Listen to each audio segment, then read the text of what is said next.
Hey storyteller! Much of how a reader experiences your story depends on which point of view you're using to tell it. So, how do we decide which is best for your story, and what are the choices? What even is point of view anyway? Are we talking about which character is telling the story, or whether it's in past tense, or what? Welcome to this week's writer coaching session, where we'll discuss the various types of point of view, including their advantages and disadvantages, so you can choose which is best for the story you're working on. Hi, I'm Bridget from B Squared Writer Coaching. I'm an author, editor, and your story coach, here to help you make your story powerful, polished, and publishable, so you can move readers and help them experience your character's adventure with maximum emotional impact. First, I have a gift for you just for visiting my channel. My real method to creating unforgettable characters. No matter which point of view you're using for your story, this PDF will help you bring every character to life and make them three-dimensional in 4 easy steps. Just click the link in the description or visit b2writercoaching.com/real. That's the letter B, the number 2, writercoaching.com/real, R-E-A-L, to download your copy today. And be sure to stick around to the end of the video for this week's Power Up, a super practical action step you can take in the story you're working on right now. What is point of view anyway? It's defined as the mental position through which a story is experienced. What does that mean? Well, think of it like a camera. Point of view is the lens through which the reader views a scene or your entire story. This lens can zoom in or out, controlling how close the reader feels to the characters in your story. And the angle of the lens determines how much of the story world and other characters' thoughts and actions the reader experiences. That is, other characters besides the one whose point of view the story is told through.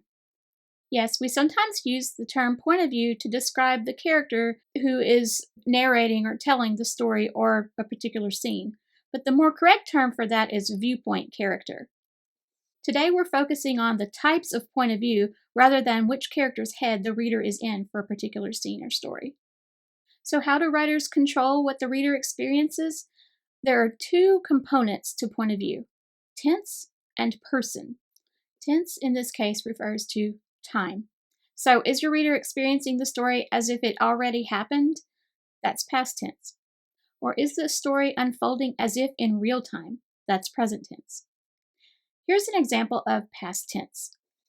Joe ran across the street, or I ran across the street, depending on which point of view you're using. Here's an example of present tense. Joe runs across the street, or I run across the street. Past tense is used most often in fiction, although present tense has become quite common, especially in young adult fiction. If you're writing a memoir, it's almost always told in past tense because you're describing events that happened, well, in the past. One example of a memoir that might be written in present tense is sort of like a reality show or documentary style. Usually that's done in films, though, not in books. The thing to keep in mind is, whichever tense you choose, keep it consistent throughout your story. One of the most common mistakes I see editing clients, especially new writers, making is switching tense, either within a scene or sometime within a story, in a way that isn't really intentional. So be sure to check your tense and make sure you're consistent. The next component of point of view we need to look at is person. And again, we're not talking about the person whose head we're in, the character whose head we're in. Person, in this case, refers to how the narrator relates to the reader. Is the character telling the story as if talking to a friend or writing in a diary? That would be first person. Is the story told as if the reader is the main character? Second person. Or is the narrator telling the reader a story about other people? That's third person. But don't worry, we'll break each of these down and cover the advantages and disadvantages so you'll get a deeper understanding of which one you would like to choose. Let's look at first person point of view. In this type, the character tells the story as if directly to the reader, using pronouns like I, me, my, and mine. For example, I turn the corner and find 3 doors. To keep going, I must choose one, but which? Notice the use of the pronoun I in this case. What are the advantages of first-person point of view? This point of view gives the reader the closest possible connection to the viewpoint character. Also, the reader experiences everything that character experiences, sees, feels, thinks, or believes. And all events are explained through the viewpoint character's unique voice, so there are few barriers between the reader and the viewpoint character. This use of the character's unique voice also gives the reader a deeper insight into that character's personality and experiences from the past, as well as how he or she views the world. What are the disadvantages of first-person point of view? The reader sees only what the viewpoint character sees or experiences. All other information is unavailable. One of the most common point of view violations that I find writers make is saying something like the character didn't notice something. If the character didn't notice it in first person, neither should the reader. Another disadvantage of first person point of view is that the scope and perspectives of the story are limited to those of the viewpoint character. Also, the viewpoint character must survive until the end of the story, or, well, you have no one left to tell the story. Some authors get around this by including multiple viewpoint characters, each told from first-person point of view. Usually the scene or chapter includes the character's name at the top so that it will indicate which character is narrating that particular scene or chapter. Another disadvantage is that authors may become trapped in the I, me, and my cycle, using those pronouns far too often, and it can become a bit cumbersome and feel echoey to the reader. But trying to fix this can lead some writers into using passive voice, which is just as bad. So in order to avoid something like, I made another mistake, some writers might say, another mistake was made. I have a whole video on how to avoid passive voice. If you'd like to watch that, click there to make sure you don't fall into this trap when writing in first person. I'll also link it in the description. And the final disadvantage of first person point of view is related to one of the other ones, but all events in the story are filtered through the perspectives of this one character. So the reader's experience is naturally going to be biased to that character's beliefs and perceptions. This can create what we call an unreliable narrator, and sometimes an author will do that on purpose so that the ending or some revelation close to the end of the story will be a surprise to the reader. What about second person point of view? We'll cover that one pretty quickly because it's very rarely used in storytelling. We create second person point of view when we use pronouns like you, your, yours, and we treat the reader as if he or she is the main character of the story. This is most often used in choose-your-own-adventure style stories. In nonfiction, this is most often used in how-to books or instruction manuals. Here's an example of how second-person point of view might be used in a choose-your-own-adventure style story. You face 3 doors. Which will you choose? And then at the end, or the bottom of the page, the reader will have to make a choice. And in the older forms of choose-your-own-adventure stories, each choice would come with a page number that you're supposed to turn to next if you choose that path. A lot of choose-your-own-adventure type stories these days are told through video games or sometimes even YouTube videos where the click of a button will take you to a new segment of the game or a new video depending on which choice you're making. Are you finding this helpful so far? If so, please hit the subscribe button and the notification bell so you won't miss future writer coaching sessions. And finally, let's look at third-person point of view. This one comes in 3 different varieties, and we'll examine each of them with their associated advantages and disadvantages. In third-person point of view, the narrator tells the story using pronouns for the characters like he, she, they, it, and the characters' names. For example, Joe stopped in front of 3 doors. Which should he choose? In order to fully understand the 3 types of third-person point of view, we first need to look at the term narrative distance. This refers to how close the narrator's connection is with the reader. The most common type of third-person point of view, and at least the one we're most familiar with, is called third-person limited point of view, also known as intimate or close point of view. Each scene in a story is narrated through the eyes, thoughts, and experiences of a single character. No other character's thoughts or motivations can be shown. For example, Joe skidded to a halt in front of 3 doors. He glanced over his shoulder. He had to keep moving or they'd catch him. But which door should he choose? He shrugged, stepped forward, and opened the middle one. What are the advantages of third-person limited point of view? There is no obvious narrator. The reader sees, feels, and experiences the story through the viewpoint character without feeling like someone external is telling the story. Another advantage is the reader can establish a very close connection with a protagonist or viewpoint character, almost as close, and in some cases as close, a connection as with first-person point of view, especially if the author is using a technique called deep point of view, which I describe in this video, linked above, and also in the description, on the secret to writing an unputdownable story. And finally, third-person limited point of view is the most preferred by publishers and arguably the most popular among readers. Almost tied or possibly at a close second would be first-person point of view. There is one main disadvantage to third-person limited point of view, though. Just like with first-person point of view, all actions and descriptions must be depicted through the experiences of the viewpoint character and through that character's perceptions. So again, the reader will be receiving a somewhat biased account of the events. And keep in mind that depending on the viewpoint character you have chosen for a particular scene, there may be some information you can't show the reader. For example, if you want to reveal the unusual architecture of a city, you wouldn't want to use a viewpoint character who is a child, because a child's not going to focus on something like that. You would need to save that description for a scene told through the point of view of an older character, or use hints and descriptions in the perspective of the child that would give an adult reader an idea of what you're going for. The next type of third-person point of view we want to look at is third-person distant point of view. Here, the actions of multiple characters are narrated with no thoughts or motivations or emotions of any character shown. The reader doesn't connect with any character strongly emotionally.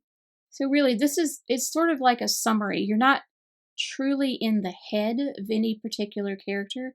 You're just seeing what's happening in general. Like, the narrator is just a distant, uninvolved, unbiased narrator letting you know the events that are happening. Sort of like stating facts, almost. Here's an example. Joe skidded to a halt in front of 3 doors. As he glanced over his shoulder, Sarah slipped deeper into the shadows. Joe turned back to the doors, shrugged, stepped forward, and opened the middle one. As you can see, we don't know why he chose the middle one. We don't see if anyone's afraid or having any kind of anxiety. We just see these 2 characters doing these actions. One advantage of distant point of view is if you need to show events that are happening, but you don't want the reader to feel directly connected to those events or to anyone involved in them, you can use distant point of view to show them taking place, but avoid revealing anyone's thoughts or motivations that are involved in the event. I would suggest only doing this with 1 or 2 scenes in the story to maybe highlight something that your main characters are not involved in, but it's important to the story. Movies do this well with flashing to characters who are minor players in the story, but maybe what they're doing will have relevance to the plot, but our main characters aren't there or aren't involved. So we might flash to someone at a dock loading suspicious cargo onto a barge. We don't know what it is, but they're being secretive. They're doing this at night. We don't know who these people are or why they're doing it or what the cargo is, but we see it happening. And then later in the story, we find out that this played into the plot somehow.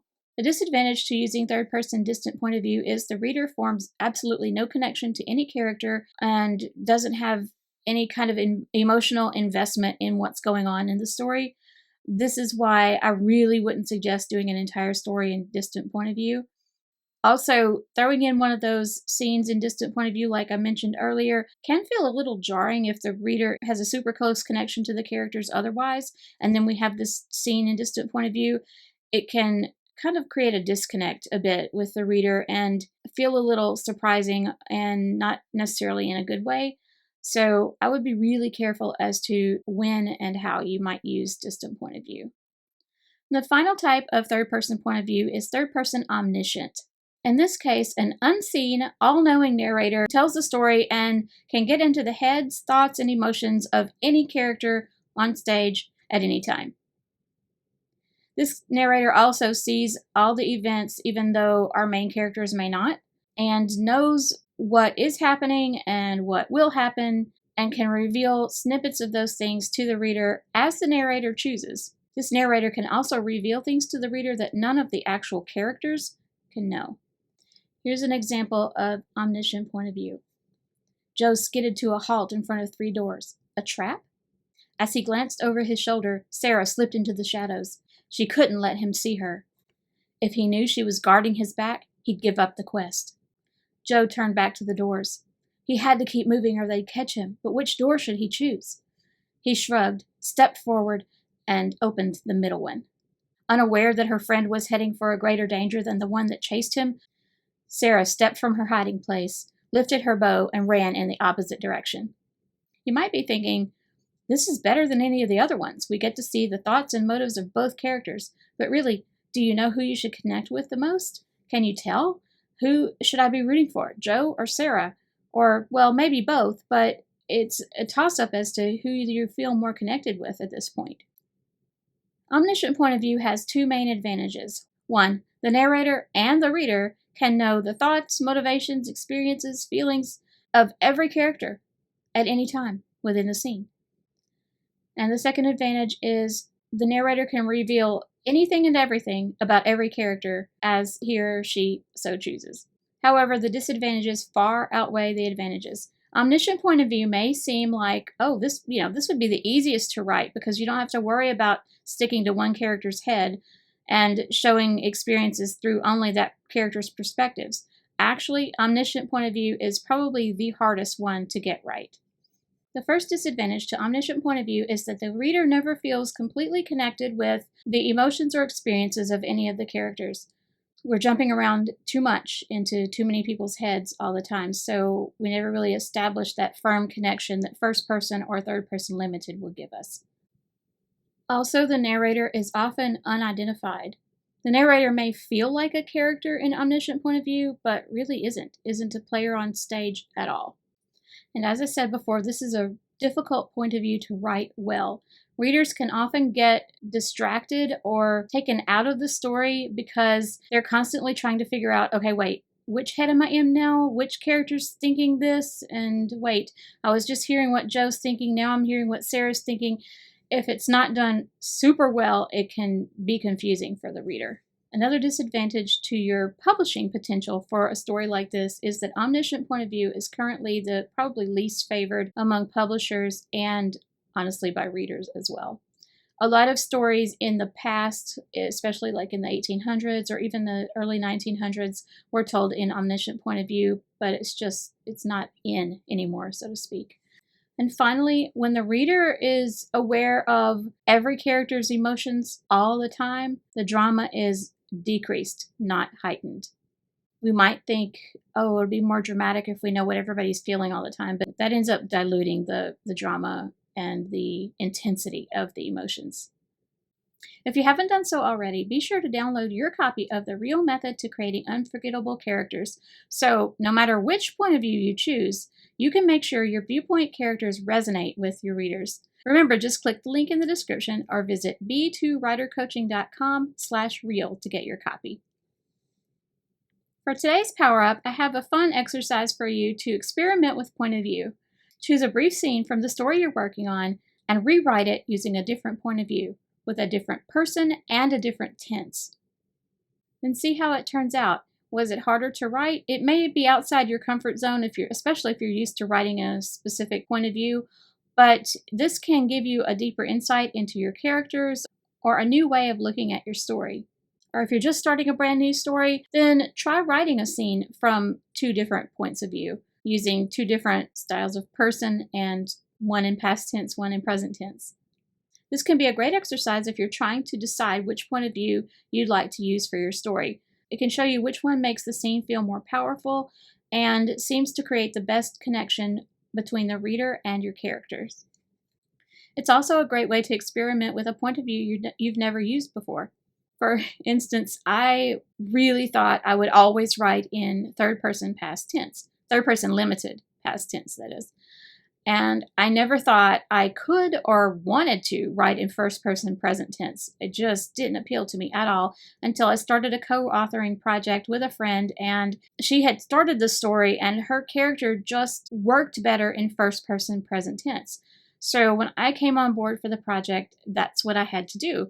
And I found it quite enjoyable. It wasn't as hard to get used to as I first thought it would be. It took a little bit, but I got into the swing of it, and now I can write in either one easily. So it's great to just experiment and stretch our writing skills in ways that we might not think we want to at first. Point of view is all about perspective, and so is our success as writers. Check back for next week's writer coaching session, where we'll talk about how to treat your writing as a business, even if you're not published yet. Be sure to click the subscribe button and the notification bell so you won't miss it. One of the biggest mistakes I see writers make with point of view is what we call head hopping. This occurs mostly when writers are using either first person or third person limited point of view. So check out this video to find out how to avoid this common mistake in your own writing. And one of the best ways to immerse readers in your viewpoint character's mind and experiences is through unique character voice. So check out this video to find out more about how to create that for your viewpoint character. And let's power up your storytelling.